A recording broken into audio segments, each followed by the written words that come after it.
When you close your eyes and let the day drift away, imagine yourself in a hall where the walls are made of stone, thick and cool, the kind that has stood through centuries of wind and rain. A single candle flickers near you, its flame swaying gently, giving just enough light to soften the darkness without banishing it. The smell of melted tallow lingers faintly in the air, mingled with the scent of wood smoke that seeps from a hearth where the embers glow low. Outside, the night presses close. A sea wind might moan faintly through narrow windows, or the quiet shuffle of a servant's step might be heard far away. It is a place of silence, but not empty silence. It is the kind that invites listening, reflection, and story. The Middle Ages, the world into which we are stepping tonight, was never truly silent. Even at night, when townsfolk slept and castle gates were closed, there were always sounds: the distant bark of a dog, the creak of wood settling, the sigh of a tired woman stirring in her sleep. Yet when a tale was about to be told, people hushed themselves, waiting for words to fill the air. It was in such hush that legends like the one we are about to hear lived and grew, carrying voices from hearth to hearth, from chamber to chamber, across generations. This is the story of Tristan and Isolde. You may have heard fragments of it before, snatches of their names, hints of forbidden love, whispers of a potion that bound two hearts together.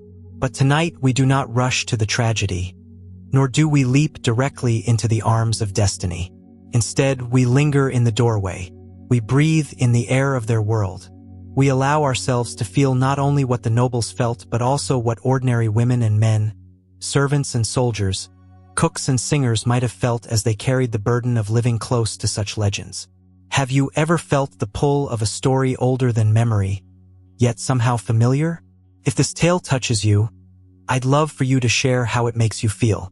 That invitation is not only mine, it echoes the very way stories were once shared.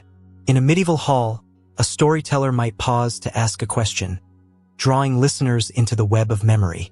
People nodded, sighed, sometimes laughed quietly, sometimes even shed a tear. Tonight, you and I repeat that ritual across time. I want you to imagine, for a moment, that you are not yourself sitting in your modern room, but rather you are a woman of that age. Your garments are simple wool, perhaps dyed with plant colors that have long faded to soft earth tones. Your shoes are worn but sturdy, and your hands carry the traces of labor, of spinning or kneading dough, of tending a child or sweeping a floor.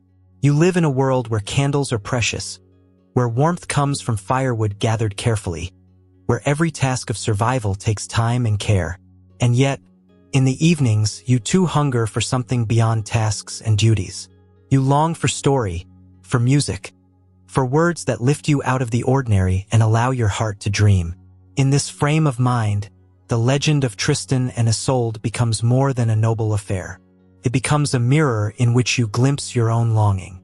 For who has not felt torn between duty and desire, between loyalty and the ache of a heart that yearns? Even if you have never dared to act upon forbidden feelings, you know what it is to wonder, to imagine, to feel the tension of paths not taken. The story speaks to that quiet ache within the human heart. Let us linger on the setting again. Castles were not always the glittering, romantic places our imaginations sometimes paint them to be. They were often cold, drafty, and practical above all. Walls were thick, windows small, floors covered in rushes that had to be replaced often because they grew damp and dirty. Yet within those stone walls, people created pockets of warmth. Tapestries hung to block the wind, woven not only with colors but with stories in their patterns. The hearth was a place of gathering, where both heat and companionship could be found. Around the fire, children listened wide-eyed as elders spoke of saints, of heroes, of lovers whose fate was decided by both choice and chance. Tristan and Isolde's tale is one of those. To us, it feels timeless. To them, it felt immediate. It spoke of loyalty to one's lord, of the risks of treachery, of the mysterious power of love that could not be controlled even by kings. It was not just entertainment. It was instruction, reflection, a moral puzzle woven into a romance. And for women especially, it offered both warning and consolation. The line between admiration and judgment was thin. Isolde's beauty, her knowledge of healing, her grace were praised, but her passion was condemned. And yet, women listening by the fire might have felt sympathy, even solidarity, imagining how little choice Isolde truly had in a world where marriages were bargains between men, not decisions of the heart. As we prepare to follow their story, I ask you to let your mind grow gentle and slow. Do not hurry to the ending. Instead, walk with me step by step. Feel the sea wind on Tristan's face as he sails toward destiny. Hear the faint song of Isolde's harp as she passes the lonely hours in her chamber. Taste the bitter sweetness of the potion that changes everything. And always remember the unseen ones, the maidens who carried water, the mothers who soothed children, the men who guarded gates through cold nights. Their lives, too, shaped the legend, even if no poet sang of them by name. It is easy to think of history as battles and dates, of kings and treaties. But history is also the sound of a broom on stone, the warmth of wool against the skin, the quiet tears shed when no one is looking. When we tell the story of Tristan and Isolde, we are telling both a grand romance and 1,000 small human stories layered beneath it. Stories of fear, of laughter, of longing, of survival. Stories much like your own. And so, we begin with a candle in the dark, a circle of listeners, a hush in the air. We begin with the knowledge that this tale has been told countless times before, and yet each telling is new, because each listener brings their own heart to it. Tonight, it is your heart and mine joining in that old rhythm. We will walk together into a world where loyalty and passion collide, where choices are never simple, and where love, fragile and powerful, leaves its mark across centuries. Settle deeper now. The fire is warm, the candle flickers, the hall is hushed. Tristan and Isolde wait at the edge of memory, ready to step into the circle of light. Tristan's story begins not in triumph, but in loss. He came into the world as a child destined for nobility, yet his first years were marked by sorrow. His mother, it is said, died at his birth, and his father too would not live to see him grow into manhood. From the very beginning, he belonged to two worlds at once, the lofty one of kings and lords, and the humbler one of hearths and hidden hands that kept those kingdoms alive. In that tension, the boy Tristan was shaped. In medieval times, it was not unusual for noble children to be fostered away from their birth families. Bloodlines and loyalty wove together in complicated patterns, and a boy might be raised in another household to secure alliances or to learn the arts of service and war under the guidance of another lord. So it was with Tristan. Though he bore noble blood, he was nurtured in the homes of others. Imagine him as a young boy, his hair still untamed, his steps uncertain on the polished flagstones, greeted by voices not of kin but of those who would come to love him nonetheless. Think, too, of the women who cradled him when he cried, the nurses whose hands smelled faintly of herbs from the gardens they tended. They would have hushed him with lullabies whose words are now lost to time, but whose rhythms carried the same tenderness mothers everywhere have always known. Later, when he was older, he would eat at the long tables of his foster household, listening as men spoke of battles and borders while women traded quieter wisdom, of weaving, of brewing, of how to hold a family together when storms battered the land. The life of a noble boy was, in some ways, carefully ordered. He would be taught manners at table, how to bow to his elders, how to recite prayers in the chapel with the discipline expected of those who served God and king alike. He would learn to read, perhaps, not only Latin prayers but also the old romances sung by minstrels, so that even in childhood his ears were trained to the music of story. Yet alongside these lessons, there was always the unstructured education that came from watching and listening, the clatter of pots in the kitchens, the calloused hands of grooms brushing down horses, the whispered gossip of servants who knew far more than lords imagined. Tristan grew within that world, and he carried both its refinement and its earthiness in equal measure. He was, as the tales describe him, brave and skilled, but he was also sensitive to loyalty and betrayal, to kindness and cruelty. Such awareness comes not only from noble halls but from corridors where unnoticed lives played out. Imagine him slipping from the high table to sit among the servants, laughing with the stable boys, listening to the cook's jokes, or watching the washerwomen at the stream as they pounded cloth against stone. He learned strength, yes, but also compassion, and in that blend his legend took root. The medieval household was not merely a family residence. It was a small world unto itself. Fires were lit before dawn, smoke curling upward as bread baked on the hearth. The air would carry the mingled scents of yeast, wood, and damp wool drying on racks. Women spun flax into thread, the whir of their wheels filling the room with a steady rhythm. Children played nearby, their laughter echoing in the rafters. Into such spaces Tristan must have wandered as a boy, curious, hungry, restless. He would have seen how much labor went unseen, how the comfort of lords relied on the hands of those who were never sung about in poems. This is why his story touches us even now. He was noble, yes, but he belonged also to the common folk. The fostered child, the in-between soul, always carried pieces of both worlds. That is perhaps why he could later understand love that was forbidden and loyalty that was divided.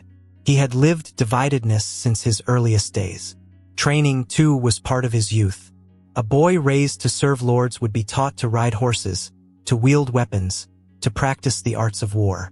But consider how such training unfolded. The clang of wooden swords rang out in courtyards, laughter and shouts accompanying mock duels. Young squires learned to carry shields, to polish armor until it gleamed, to tend their master's needs with humility. And beyond all that, there was the long apprenticeship of patience, waiting, watching, obeying. These were the lessons of service, and Tristan absorbed them deeply. He learned not only how to fight but when to hold back, not only how to lead but also how to follow with honor. Yet for every moment in the courtyard, there was a moment in the hall. Picture him by the fire in winter, listening as minstrels plucked at strings and sang songs of love and sorrow. Such songs were not idle entertainment. They carried ideals of loyalty, of sacrifice, of passion so strong it could shape destiny. For a boy like Tristan, impressionable and thoughtful, these stories were more than diversions. They were seeds planted in the soil of his imagination. Later, when his own heart would be tested, those seeds would bloom into choices that shaped his fate. And what of the contrasts? Noble privilege meant Tristan wore finer clothes than many, that he ate meat more often than peasants did, that his days were structured by tutors and masters. But he also saw the other side. He watched the bent backs of field workers, the weary eyes of mothers who had lost children to fever. He noticed, perhaps, the way a servant paused to rest a moment in the shadows, or the way laughter in the kitchen was brighter than in the hall because it was less constrained. Living in two worlds gave him empathy, a quality rarer than courage, yet just as necessary. As you picture Tristan's world, imagine yourself there. What role might you have played? Would you have been the nurse who soothed him as an infant, or the tutor who taught him his letters? Perhaps you might have been the servant who caught his eye with a knowing smile, or the young companion who sparred with him in the yard. Or maybe you would have been like him, caught between privilege and burden, belonging nowhere completely but learning from everywhere. This is the soil from which his legend grew. Orphaned, fostered, balanced between power and humility, Tristan embodied the contradictions of medieval life itself.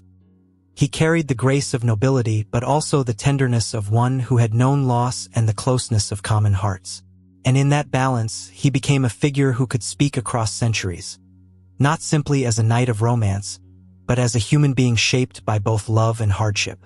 When we step further into his tale, we will see how this boy became the man whose life entwined with Isolde's. But never forget these roots. The kitchens, the servants, the weavers, the sounds of laughter and sorrow that surrounded him. For it is those roots that gave him the capacity to love and to suffer, with a depth that still echoes in our hearts. Isolde's story, like Tristan's, does not begin in legend. It begins in the quiet of a chamber, in the everyday rhythms of childhood, in a world where a girl was never simply herself but also a bearer of her family's hopes, alliances, and honor. She is remembered in poems as golden-haired and luminous, a figure of rare beauty. But beauty alone does not keep a woman alive in a medieval court. Behind the poetry lay years of careful instruction, long hours of study, and the constant weight of expectation. Picture her as a child, small hands tracing the patterns on woven cloth hung around her bed. The chamber is dim, its air heavy with the mingled smells of rushes and herbs tucked into the corners to ward off pests. In the mornings, a maidservant brushes her hair, the strokes steady and firm, while an older woman whispers stories of the women who came before her. Those whispers were more than entertainment. They were lessons in resilience, in grace, in survival.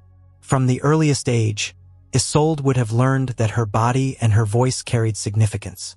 Her posture, her gestures, the way she poured wine or greeted a guest. Each was observed. Each could bring honor or shame to her family. Yet she was not merely ornamental. Like many daughters of noble houses, she was taught the arts that sustained households and courts alike. Healing, for instance, was a skill expected of women, and in Ireland, where her story begins, the knowledge of herbs and roots was treasured. Imagine her walking with her mother or nurse through gardens fragrant with sage and thyme, touching leaves lightly, learning which plants soothed a fever and which eased childbirth pains. She grew up not only among tapestries and harp strings, but also among jars of dried flowers, pots of ointments, and bundles of pungent roots. And so we begin to see her as more than legend. She was a healer, a caretaker, one who would have known how to grind plants into salves, how to prepare teas for the sick, how to murmur prayers of blessing over the wounded. These skills, practical and sacred, gave her a power that was quiet but undeniable. For in a world where death often came swiftly, the hands of a woman who could heal were as valuable as a knight's sword. Music, too, was part of her education. The harp, the voice, the art of song. These were the tools by which noble women communicated refinement, intelligence, and inner strength. Imagine her sitting in a chamber where candles burned low, her fingers plucking strings with measured grace. The sound would have filled the air like a prayer, soothing those around her. Music was more than pastime. It was diplomacy, a way of calming tempers, of impressing guests, of offering beauty in a world often marked by hardship. Isolde's skill in music would later be remembered in song, but in her youth it was simply one more expectation placed upon her. Yet perhaps the greatest burden she carried was diplomacy itself. A noble daughter's life was rarely her own. Marriage was a tool of politics, and a girl's education prepared her to be the glue that bound alliances. Isolde would have been taught to listen more than she spoke, to observe the moods of men, to soothe disagreements with carefully chosen words. She learned to read the unspoken language of glances across a hall, to notice when laughter turned sharp, to recognize when silence carried more weight than speech. These were not talents that poets praised, but they were the ones that could mean survival. In this way, her chamber was both sanctuary and schoolroom. Within its walls, she was reminded of her responsibilities again and again. Her mother, or the women assigned to her, likely spoke to her of the future, of the husband she would one day join, of the court she would one day manage, of the reputation she must guard carefully. She might have longed for freedom, for laughter in the gardens, for the play of childhood, but always the pull of expectation drew her back. She was a daughter, yes, but she was also a future bride, a link in the chain of alliances that tied noble houses together. When we think of her burden, we must not forget her grace. She carried herself with dignity, even as she felt the weight of those chains. We might imagine her sitting quietly in her chamber, needle in hand, embroidering patterns onto cloth. Each stitch was slow, deliberate, requiring patience. In the embroidery of noble women, stories were told, not only in the images depicted but also in the persistence required to create them. For patience, silence, and endurance were often the invisible lessons sewn into every garment. But within that chamber, within those duties, there was also warmth. The maternal wisdom passed to her was not only of caution but also of comfort. Her mother's hand upon her cheek, the murmur of a lullaby, the quiet reassurance that she was beloved even as she was bound to duty. These moments of tenderness gave Isolde her strength. Without them, she could not have carried the immense weight of her fate. Her education was, in truth, both a gift and a preparation for sorrow. Healing herbs, harp strings, diplomacy, embroidery. Each of these skills would serve her in years to come, when love and loss would entwine themselves around her life. And yet they also foreshadow her destiny. For what is a healer if not someone who tries to mend what cannot be undone? What is music if not an echo of feelings too deep for words? What is diplomacy if not a dance around truths that cannot safely be spoken? All of these skills would find their place in the story of Tristan and Isolde, but for now, they were simply part of a girl's burden. And what of the girl herself? Beyond beauty, beyond duty, Isolde was human. She may have sat by her window, gazing at the sea, wondering what lay beyond. She may have laughed with her maidens in rare, unguarded moments, or wept quietly into her pillow when the weight of the future seemed too much. She may have dreamed of love, though she knew it was not hers to choose. These small, private moments, invisible to chroniclers, were as much a part of her life as the grander stages on which poets placed her. Stories of women like Isolde remind us, what skills or gifts do you think might have carried you through in such a time? Would you have learned to heal, to sing, to manage words with care? Or would you have carried a quieter strength, a resilience unseen but deeply felt? It is worth pausing here, reflecting not only on her life but on your own. For Isolde's childhood was not just the prologue to a romance. It was a mirror of countless women's lives in the Middle Ages. They too bore burdens, they too wove grace into every gesture. Their stories may not have been recorded in song, but their lives shaped the very fabric upon which legends were embroidered. And so, when we think of Isolde, we must think also of them, the mothers, daughters, sisters, and servants whose wisdom and endurance sustained households, kingdoms, and legends alike. And it is with that image, a girl in her chamber, both cherished and constrained, both gifted and burdened, that we step forward into the wider stage of her destiny. For soon she will leave that chamber, carrying her skills, her grace, and her longing into a story that will bind her life forever to Tristan's. The sea has always had its own voice. To those who live by it, it is never silent. Even in calm weather, it breathes, sighing in waves that roll and withdraw, steady as a heartbeat. To step aboard a ship in the Middle Ages was to surrender yourself to that voice, to trust wooden planks and stretched sails against a force vast and merciless. And it was on such a voyage that Tristan and Isolde's fates drew close. Two lives carried across restless waters toward a king, a marriage, and a secret that would forever alter their course. Tristan's mission was simple in theory but heavy in practice. He had been entrusted to escort Isolde from Ireland to Cornwall, where she was to marry his uncle, King Mark. A marriage of alliance, meant to secure peace between lands too often divided. To many, it was merely politics. To Isolde, it was duty. And to Tristan, it was loyalty. Neither expected that the sea itself would conspire with destiny. Picture the ship. A vessel of wood, not large by our modern imagination. Its sails patched from journeys past. Its ropes creaking as sailors pulled them taut. The deck smelled of tar and salt, mingled with the ever-present odor of fish and damp. Gulls circled overhead, their cries sharp against the wind. Below, cargo shifted with the rhythm of the waves, barrels of provisions, bundles of cloth, casks of wine. And among them, carefully guarded, lay a small flask that would one day be spoken of in whispers, the potion prepared by Isolde's mother. The journey was long, and in the Middle Ages, sea travel was fraught with danger. Storms could rise suddenly, sweeping ships off course. Pirates haunted waters, hungry for plunder. Sickness spread easily when fresh water turned foul and food spoiled. Every voyage was a risk, a gamble against the elements. Yet, for noble passengers, voyages also carried their own rituals. Isolde would have been given a small space of privacy, her ladies attending her, trying to make the voyage more bearable. She may have sat by the railing, her veil fluttering in the wind, eyes cast toward the horizon, wondering what life awaited her in Cornwall.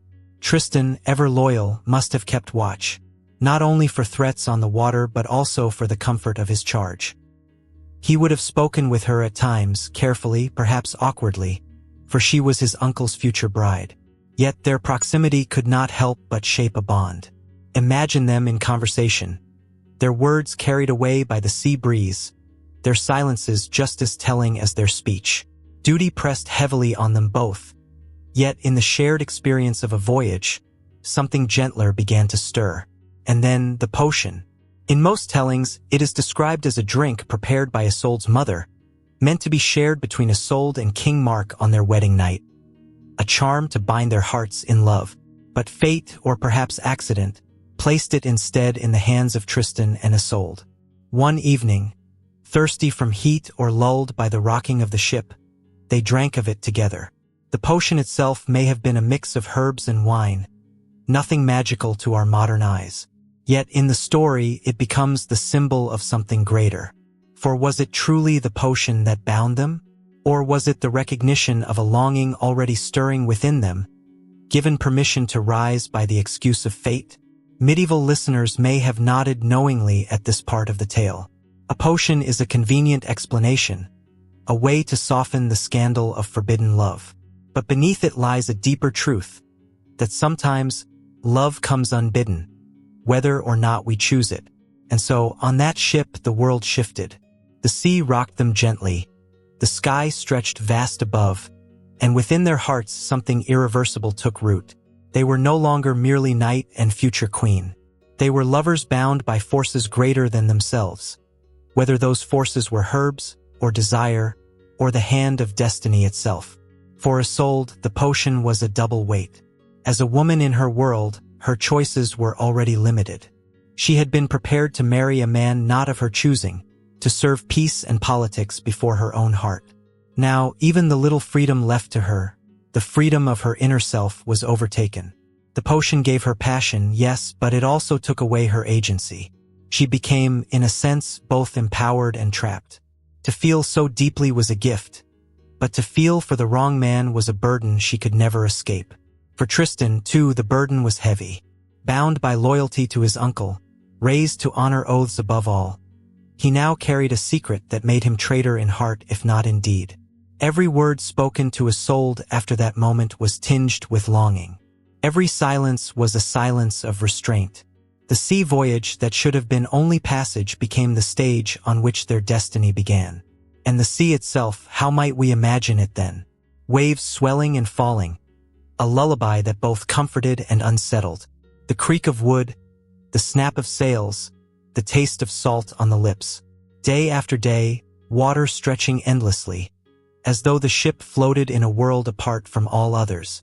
That isolation was its own kind of enchantment. On land, there were duties, eyes watching, customs to obey. But on the sea, for a time, there was only horizon and heartbeat, wind and whisper. No wonder the story chose this setting for the beginning of their bond. Medieval sailors often spoke of the sea as alive, as a power to be respected, even feared. To entrust yourself to it was to acknowledge that human strength was small beside the vastness of creation. Perhaps Tristan and Isolde, drinking their potion on the restless deck, felt the same truth, that they were tiny before the force of destiny, helpless before the current of love. Have you ever felt swept into something larger than yourself, as if destiny held the reins? It is a frightening thought and yet also a tender one. For in such surrender, we glimpse what it means to be human, frail, yearning, caught between choice and chance. By the time the ship neared Cornwall, their hearts were no longer their own. Outwardly, nothing had changed. Isolde was still destined to marry King Mark. Tristan was still the loyal nephew and knight.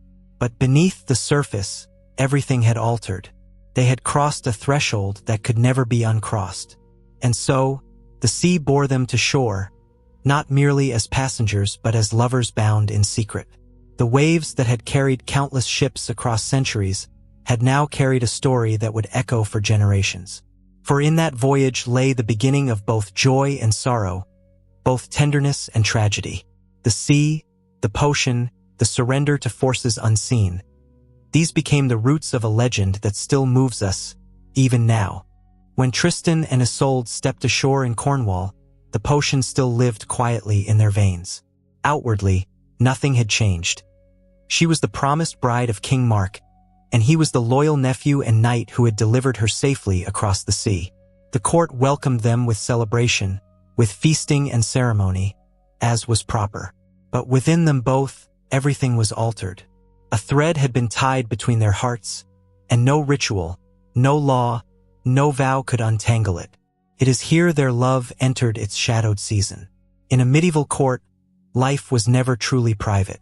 Servants moved constantly through halls, bearing trays, sweeping rushes, tending fires. Guards stood at doorways, clerks bent over parchments in corners. Pages carried messages from one chamber to another.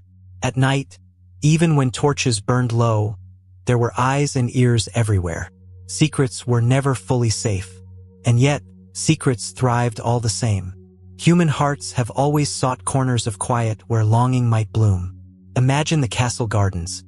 Narrow paths edged with herbs, roses climbing stone walls, bees humming in the warmth of summer. It was here, perhaps, that Tristan and Isolde might have stolen a few moments together. The sound of a fountain covered their whispers, and the rustle of leaves shielded them from view.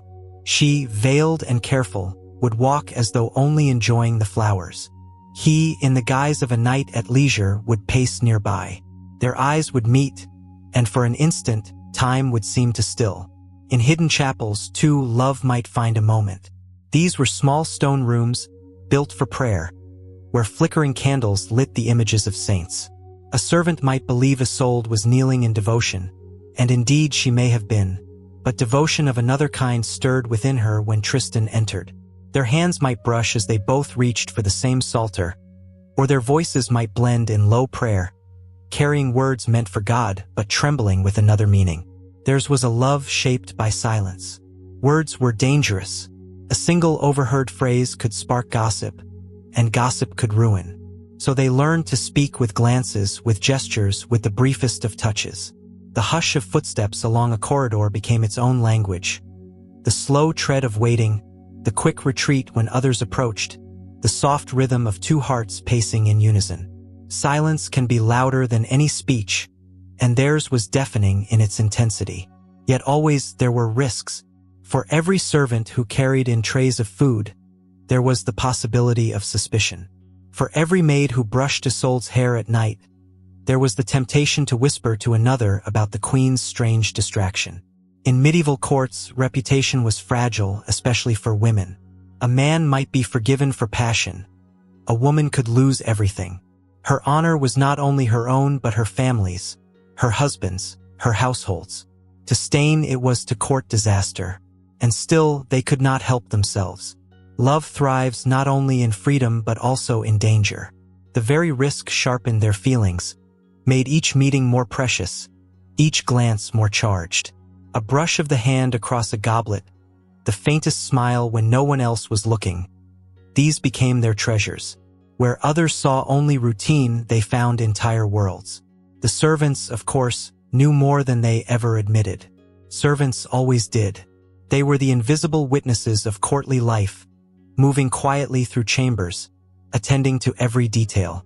They noticed who lingered near whom, who slipped into which corridor at what hour. Their silence was both shield and threat. Some servants, loyal and discreet, may have protected Isolde, closing doors softly or looking the other way. Others may have whispered, feeding the undercurrent of rumor that always wound through castle halls like smoke. To live in love at court was to live in constant negotiation with those unseen eyes. At night, when the castle grew quieter, Tristan and Isolde must have felt the ache of separation. She in her chamber, with her maidens around her, lying beneath embroidered covers. He in the barracks or guest room, surrounded by the snores of other men. And yet, across stone walls and heavy doors, their hearts beat toward one another. In the stillness, they may have imagined each other's faces, the memory of a glance or a word sustaining them until the next day. Think, for a moment, what it must have meant to Isolde. Her marriage to Mark was a cage of duty, one she could not refuse. Yet within that cage, her heart found freedom in Tristan. And yet, what freedom?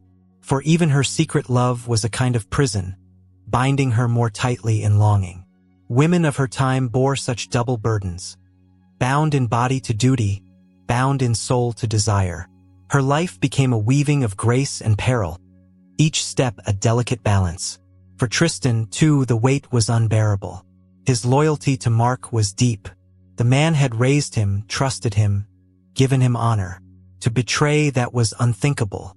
And yet, Every moment with Isolde reminded him of the truth he could not deny. His silence was a battlefield, his restraint a constant struggle. The clash of loyalty and love tore at him more fiercely than any sword. And so, their love grew in shadows, hidden yet powerful. It was not the blazing passion of open lovers but the smoldering fire of secrecy. It glowed in gardens, in chapels, in corridors where footsteps hushed. It ached in separations, it soared in fleeting touches. And always the danger hovered: betrayal, discovery, ruin. As you rest here with me, imagine keeping such a secret.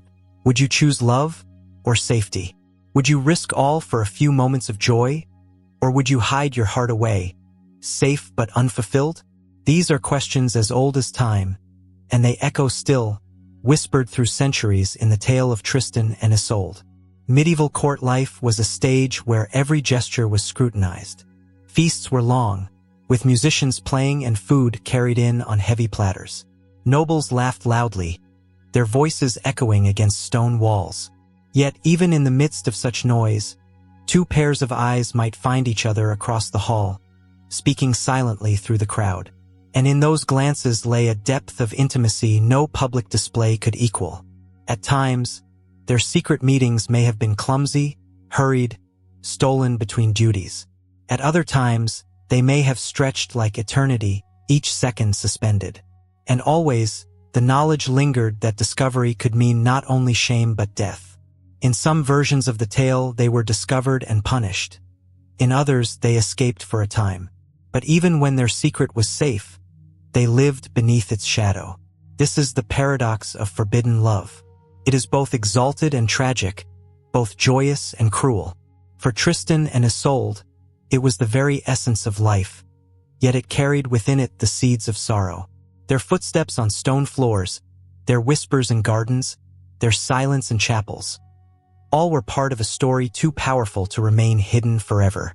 And so, as their love deepened, so too did the peril. Each day was another step along a path that could not end well. Yet they walked it willingly, unable to turn back, unable to deny the truth of their hearts. Every secret, no matter how carefully guarded, leaves traces. Whispers carry farther than lovers imagine. Footsteps echo louder than they intend. And in the watchful silence of a medieval court, even a passing glance can ignite suspicion. So it was with Tristan and Isolde. For a time, their love lived in shadows, tender and fragile, hidden behind veils of silence. But shadows cannot last forever. Eyes saw, tongues whispered, and at last King Mark, the man at the center of this web of loyalty and love, came to know the truth. It is easy, when we first hear the story, to cast Mark as the obstacle, the betrayed husband, perhaps even the villain. Yet history and life are rarely so simple. Mark was not only a man but a king. His dignity was his crown, his honor the foundation of his rule. To be betrayed was not merely to be wounded in love. It was to be wounded in sovereignty, in authority, in the very fabric of feudal loyalty upon which his kingdom rested. Picture him in his hall, seated beneath the carved beam of the roof, a fire burning low in the great hearth. Servants moved quietly, but tension lingered in the air like smoke. He had heard the whispers, he had seen the small signs. Tristan's lingering gaze, Isolde's distracted silence, the way their paths crossed more often than chance required. Perhaps he denied it at first, pushing away the thought. For Tristan was more than nephew. He was a son in all but blood, the one Mark had raised, trusted, loved. And Isolde was more than bride. She was the promise of peace, the jewel of alliance, the queen who was to bring honor to his house. To suspect them both was almost unbearable. Yet suspicion grows like ivy, creeping along walls until it cannot be ignored. And when at last he faced the truth, what must he have felt? Not only rage, though surely rage burned in him. Not only grief, though grief too must have weighed heavy. He must have felt humiliation, that those closest to him had deceived him, that whispers now spread through the court, undermining his dignity. For in a medieval court, betrayal was never private. It was public, political, a wound that bled not only in the heart but in the body of the kingdom. We must pause here to remember what betrayal meant in that world.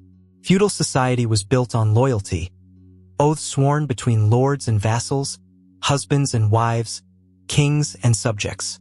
To break such an oath was not only a personal failing, it was treachery, a fracture in the very chain that held society together.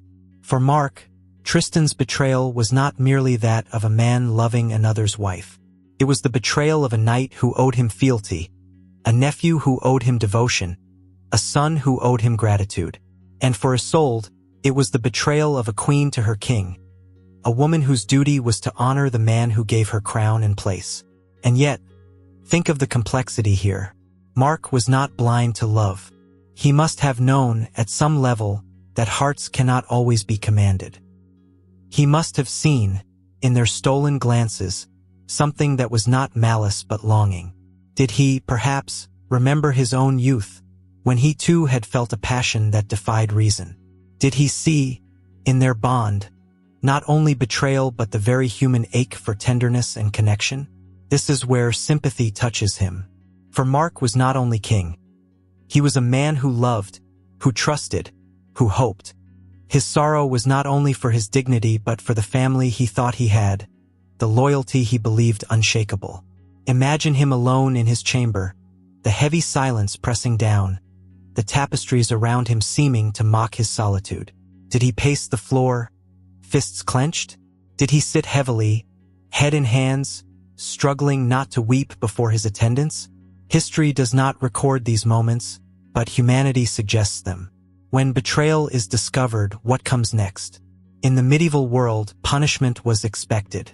A wronged king could not simply turn aside. His strength lay in justice, in showing that loyalty mattered, that oaths once broken brought consequences. Yet forgiveness was also a virtue praised by the church. Kings were told to be both firm and merciful, both stern and compassionate. The balance was never easy. So what was Mark to do? To punish Tristan harshly would be to wound himself, for he loved the young man as his own. To condemn Isolde would be to destroy the alliance her marriage had forged. Yet to do nothing would be to appear weak, a king who could be scorned. Every path before him was fraught, every choice tangled in politics and pain. We can imagine the court's reaction. Some may have whispered that Mark should banish them both, that honor demanded separation. Others may have counseled mercy, urging him to remember love's power and forgive. And among the servants, who had long known more than they said, there would have been quiet sympathy, even pity. For they too understood that love cannot always be commanded by law. What do you think is harder, forgiving love or living without it? It is a question that has haunted countless hearts.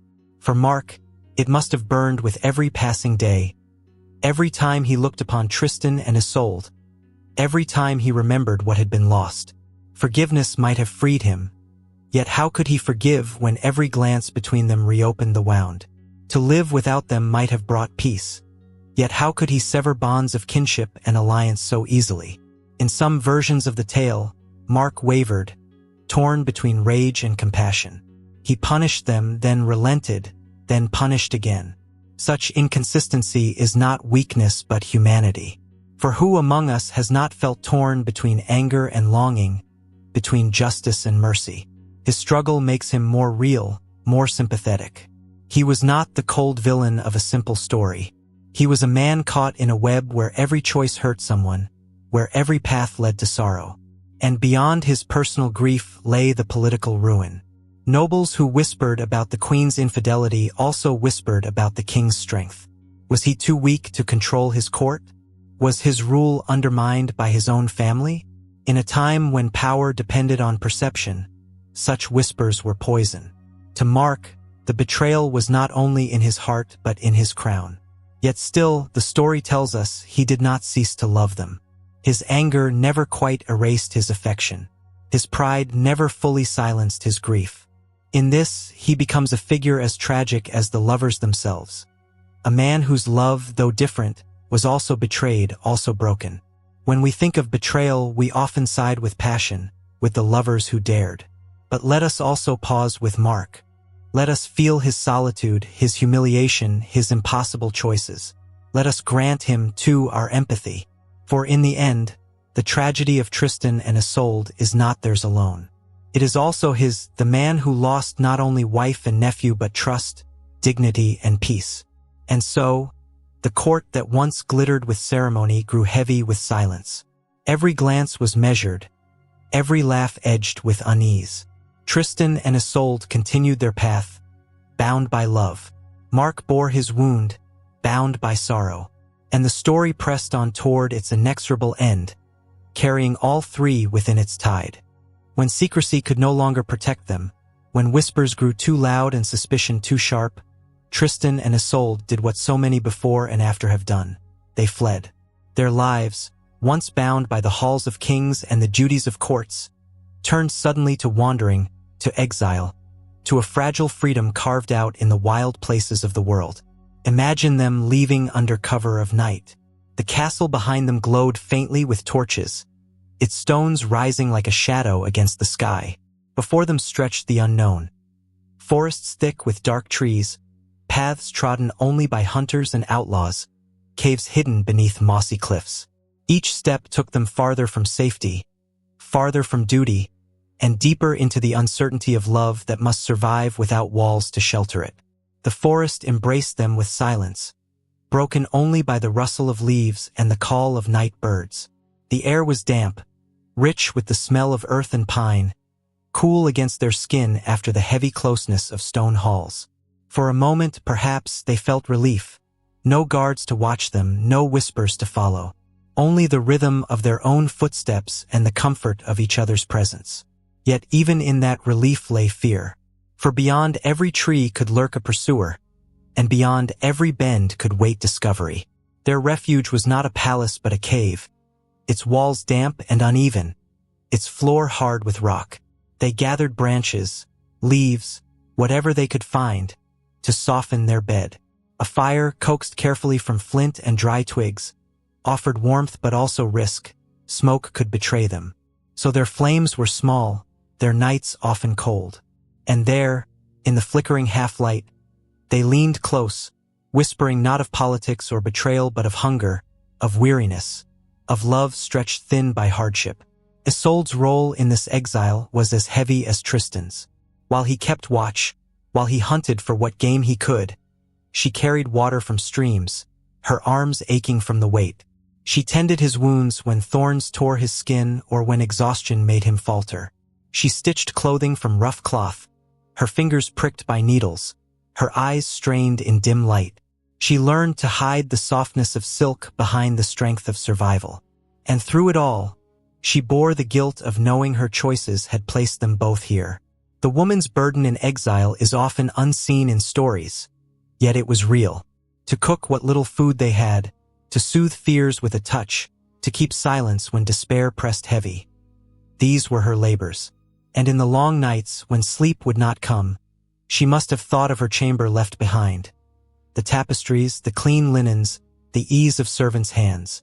But even as she remembered, she turned her face toward Tristan, choosing his nearness over comfort, his love over safety. The natural world became both their enemy and their companion. Rain soaked them until their clothes clung heavy, their bodies shivering. The wind howled through branches, carrying with it the smell of storms. Yet on clear nights, the stars opened above them, vast and infinite, a canopy more beautiful than any carved roof. Lying there, side by side, they must have felt both small and blessed, their love reflected in the endless sky. The forest was full of sound, the trickle of streams, the distant bark of foxes, the flutter of wings in the underbrush. These sounds became their music, their reassurance that life pulsed around them even in exile. At dawn, when mist curled between the trees, the world seemed softer, and for a moment they could believe they were alone, safe in a hidden paradise. But by midday, hunger gnawed, and fear crept back, reminding them that paradise was fleeting. What conversations did they share in those days? Likely not the lofty words of romance, but the practical murmurs of survival. Where shall we find food? Is there a place to hide? Will the soldiers come this way? And between such questions, perhaps the quiet confessions of the heart. I am afraid. I am weary. I love you still. Their intimacy was not in grand declarations, but in the simple acts of endurance side by side. Exile tests love as nothing else can. In halls, love is fed by music and feasts. In the wild, it must survive on roots and rainwater. Yet sometimes hardship deepens intimacy, stripping away pretense until only truth remains. For Tristan and Isolde, that truth was both their greatest solace and their heaviest burden. Through her eyes, we see the cost of this wandering. The cold mornings when her breath misted in the air, the endless labor of carrying, tending, hiding, the ache in her heart for her lost home, mixed with the fierce, painful joy of being beside the man she loved. Through his eyes, we see the torment of loyalty broken, the shame of betraying his uncle, the despair of failing to protect Isolde from a life she had not deserved. Yet even in that torment, he must have held her close, his hand resting lightly on hers in the dark, whispering that love made the suffering bearable. And always the fear of discovery. The sound of hoofbeats in the distance could quicken their pulse. A snapped twig could send them deeper into shadows. Every day was a gamble, every moment a balance between tenderness and terror. As you picture their exile, think, where do you feel most at peace? Under a roof or under the stars? Is it in the security of walls, even when those walls weigh heavy with duty? Or is it in the freedom of open skies, even when that freedom comes with hunger and fear? Tristan and Isolde chose the stars, chose the uncertainty, because in that uncertainty they could be themselves together. Theirs was not a life of comfort, but of truth. They learned the taste of roots pulled from the earth, the sting of smoke in their eyes, the ache of sleeping on stone. They also learned the sweetness of love unguarded, if only for moments, the warmth of a shared cloak, the quiet joy of a smile across firelight, the steady reassurance of another heartbeat beside their own. Exile did not last forever. Few such wanderings do. Yet in the legend, these days in the forest, these nights under the stars, shine brightest of all. For it was here, stripped of crowns and courts, that they knew one another most deeply. Here, they were not queen and knight, not betrayers of a king, but simply two souls clinging to love against the vast indifference of the world. And when we remember them, we remember this, too. That love, even when shadowed by fear, can create its own sanctuary. Not in stone halls, not in gilded chambers, but in the fragile, fleeting shelter of hearts that refuse to let go. Every exile, no matter how tender its moments, must end. For Tristan and Isolde, the forest was never meant to be a permanent home. Hunger, fear, the constant threat of discovery. These weighed heavier with each passing day. And though their love had created a sanctuary beneath the trees, the outside world pressed in relentlessly. Whispers reached King Mark's court, soldiers searched, and in time, pressure forced the lovers apart.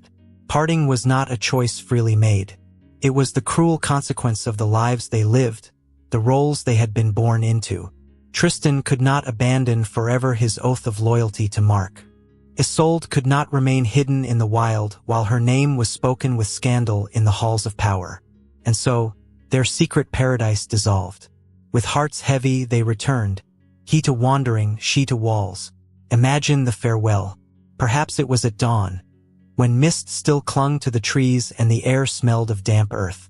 Perhaps they held each other one last time in the silence, knowing words would only break them. The ache of that moment lingers in the legend, unspoken but present. The grief of two souls torn apart, knowing they could not remain, yet unable to unlove one another. For Tristan, the years that followed were marked by wandering and wounds. He returned to the life of a knight, fighting battles, seeking service in other courts. But the joy he once found in honor and chivalry was shadowed by sorrow. His loyalty to Mark was stained, his bond with Isolde a wound that could never heal. And like so many men of that age, he carried his pain into battle, throwing himself into danger as if hoping the sword might bring release. In time, he was wounded gravely, an injury that brought him to the edge of death. Legends vary in their telling, but many agree that he longed for Isolde in that final hour. It was said he sent for her, that he believed only her presence, her healing hands, could save him. Ships were dispatched, sails raised, to bring her across the sea. He waited, his body weak, his mind clinging to hope. But destiny, as ever, was cruel. Some say that when Isolde's ship at last appeared on the horizon, a jealous rival whispered to Tristan that the sails were black, a sign she had not come. His heart, already fragile, broke at the news. By the time the truth was revealed, that the sails were white, that she had indeed come, it was too late.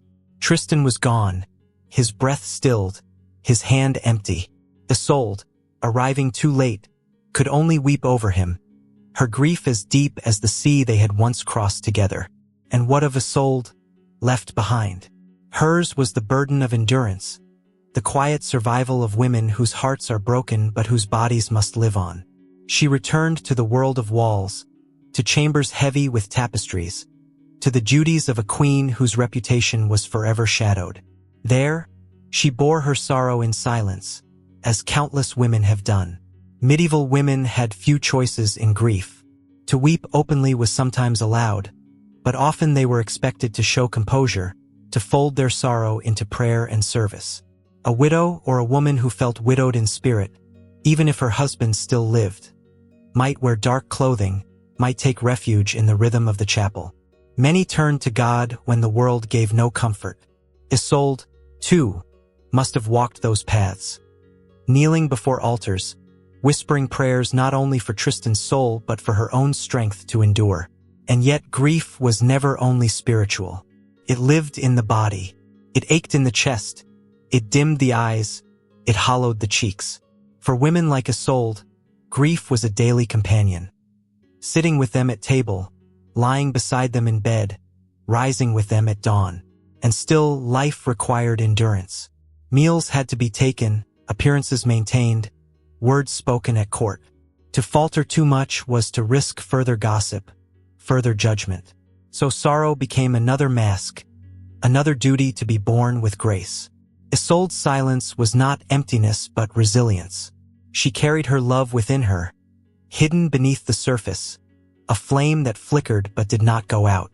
In legends, she is remembered not only for beauty but for constancy, for loving Tristan beyond duty, beyond death, beyond the walls that confined her. Her sorrow was her monument to him, even when no words could be spoken. Do you think love lives on after parting? Or does time gently cover it like snow? It is a question as old as grief itself. For some, love endures, glowing softly beneath the weight of years, never extinguished.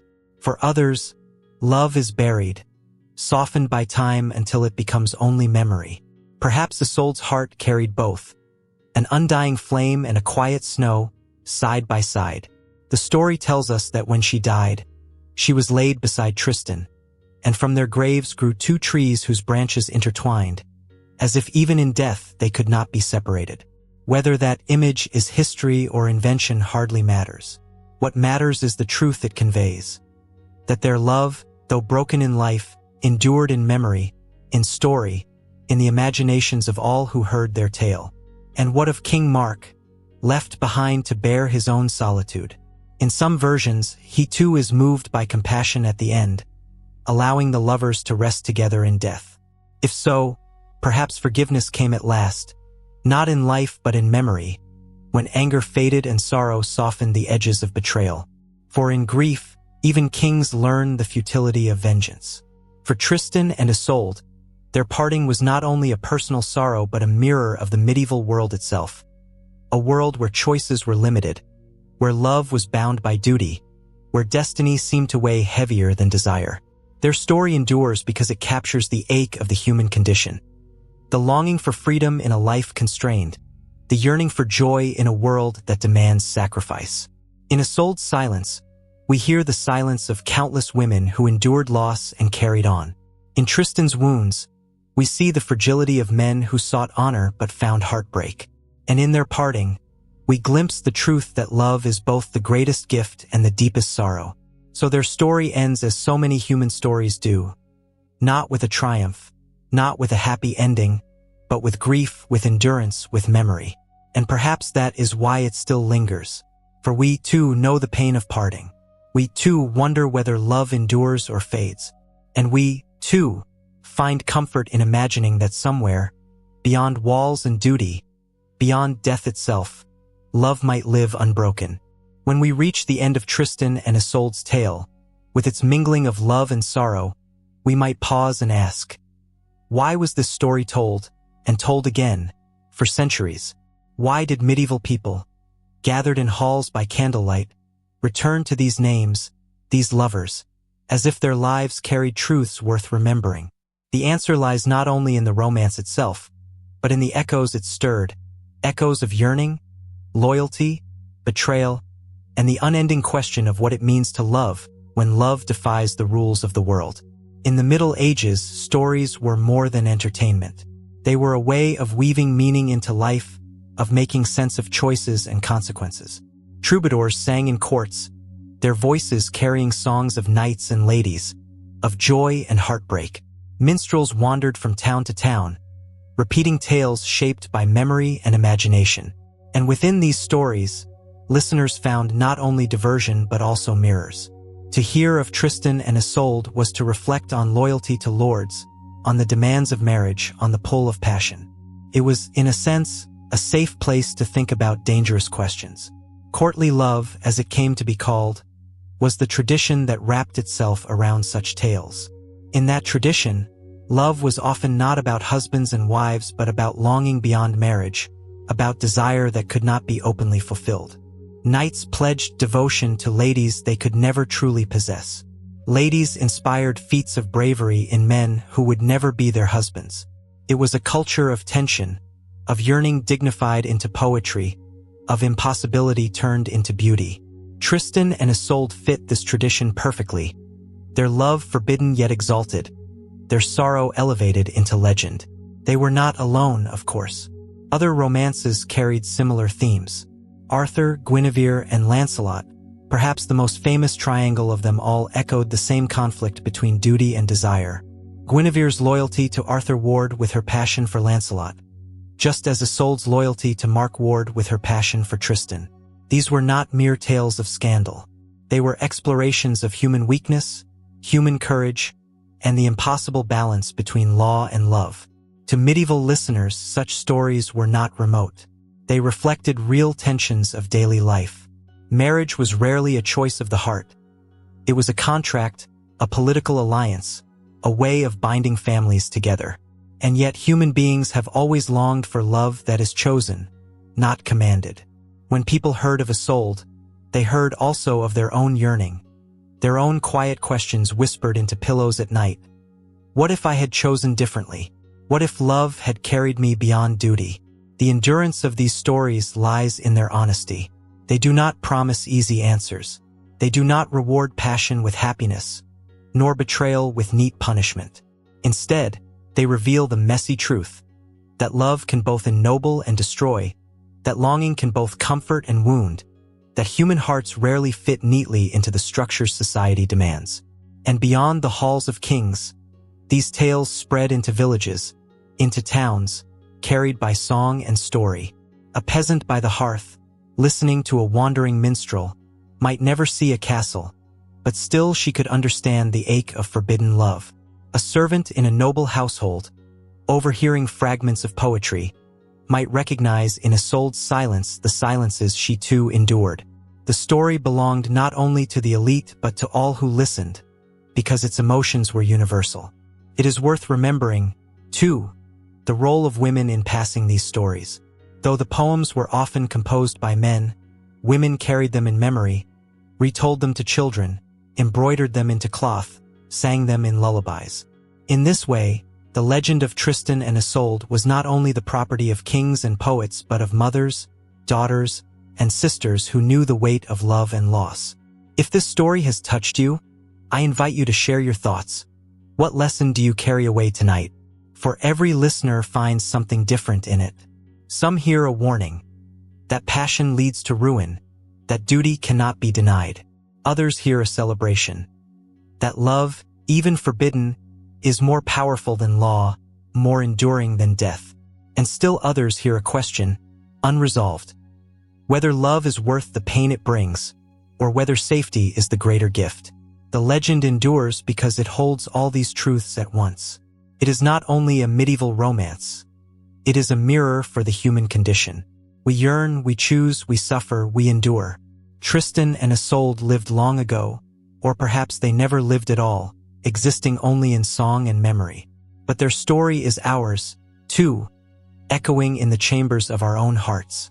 And so, as we step back from the tale, we see its roots and its echoes. Roots in the soil of medieval courts, where troubadours sang and listeners sighed. Echoes across centuries, carrying the questions of love and duty to us still. Their names remind us that history is not only battles and treaties, but longing, sorrow, tenderness, and the fragile beauty of the human heart. And so, dear listener, we return to the hearth where our story began. The candle that once burned bright is now lower, its flame small and steady, its wax pooling slowly at the base. The hall is quiet. Outside, the wind softens against the stone walls, and the world itself seems hushed, as if pausing with us at the end of a long journey. We have walked with Tristan and Isolde through joy and sorrow, through secret gardens and lonely exile, through longing that lifted them and grief that brought them down. Their story is not one of triumph, not one of happy endings, but one of tenderness and endurance, of love that refused to be silenced, even when the world pressed against it. And in that, it speaks not only of them but of all of us. Legends endure because they carry more than events. They carry emotions. They hold the ache of human hearts across centuries, keeping alive what otherwise might fade. Tristan and Isolde are long gone, if ever they lived at all. The courts where they walked have crumbled. The forests where they hid have changed. Yet their story lingers like an echo in a quiet room, like a candle's light in the dark. It reminds us that love, however fragile, however forbidden, leaves a trace that time cannot fully erase. As I reflect with you now, I think of the countless listeners before us who have also heard these names. Imagine the peasants by the fire, nodding slowly as a minstrel sang. Imagine noble ladies, their fingers pausing in embroidery as the words of longing caught their breath. Imagine monks in scriptoria, bending over parchment to preserve the tale, perhaps sighing as they wrote. Each of them found something in Tristan and Isolde: warning, hope, sorrow, or beauty. And tonight you have found something too. The beauty of such legends is not that they answer every question, but that they allow us to rest in mystery. They let us ponder the weight of loyalty, the pull of passion, the endurance of memory. They remind us that human tenderness is not weakness, but strength, the strength to endure, to forgive, to hope. Even when love ends in parting, its memory warms us, like embers glowing faintly long after the fire has gone out. As we close this story, I want you to imagine once more the hall of stone, the hush of night, the candle's flame. Around us is silence, but not emptiness. It is the silence that follows when words have done their work, when a story has been told, and the heart is full. Let that silence rest upon you now, soft as a cloak, gentle as a lullaby. For stories are also a kind of good night. They ease us into sleep, carrying us from the burdens of the day into the softer realm of dreams. Tristan and Isolde, in their sorrow and their love, have walked beside you tonight, and now they, too, rest. Their tale is complete, their voices fade, but the feeling they leave lingers. Tender, bittersweet, enduring. And so, as you close your eyes, take with you this thought, that legends are not only about kings and queens, knights and courts. They are about the simple truths we all know, the longing for love, the pain of parting, the hope that memory can keep alive what time tries to cover. In them, we see ourselves reflected across centuries. If you found comfort in this retelling, consider subscribing so you can join me for the next story. Each tale we share is another candle lit in the dark, another gentle step into history's quiet chambers. And together, we keep alive not only the past, but the human tenderness that binds us to it. Thank you for listening, for walking with me through this legend, for allowing the hush of history to settle around you tonight. May your rest be peaceful, your dreams kind, and your heart warmed by the echo of love that, though fragile, never truly fades. Good night.